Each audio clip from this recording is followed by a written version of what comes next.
guys! Good morning everyone! Salo-salo is a Filipino word that means getting together with family and friends to eat. I am not a cook by profession, but I spend a lot of time in the kitchen cooking for my family. Ako nga pala si Ankim and Kath. Welcome to my YouTube channel. Don't forget to hit the notification button, like, share, and subscribe.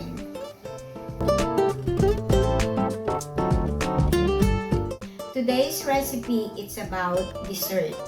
Since it was holiday season, I decided to make or craving something sweet. Alam ko familiar kayo sa aking content ngayon. So I'll be sharing with you guys jelly dessert, gelatin, or they call it in the Philippines, it's gulaman. This jelly dessert, gelatin or gulaman, or whatever they call it, it was colorful and delicious dessert that you can make for your holiday season. If you want your table to be a colorful, follow my simple step.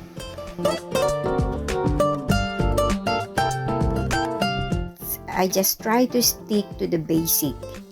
My version of Filipino fruit dessert, I use 1 can fruit cocktail, Crema Asada, and Gelatine Powder Jelly. It's an all-time Filipino dessert, and it is best to summer afternoon during summertime. Bring colors to your table with this traditional Filipino fruit jelly dessert.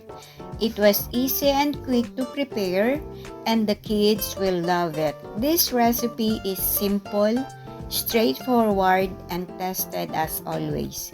If you want to ensure the success of this recipe, please watch until the end. Tara guys, samahan niyo ako. Mag-start na tayo magluto ng ating delicious dessert for our holiday season.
Okay guys, thank you so much for watching.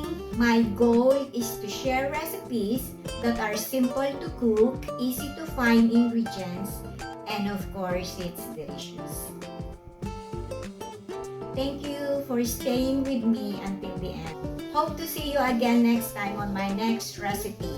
Sana po nagustuhan ninyo ang aking naibahagi today. I'm hoping we'll see again next time. The full details of this recipe is in the description below. Thank you so much. Bye. Bye everyone. Bye-bye.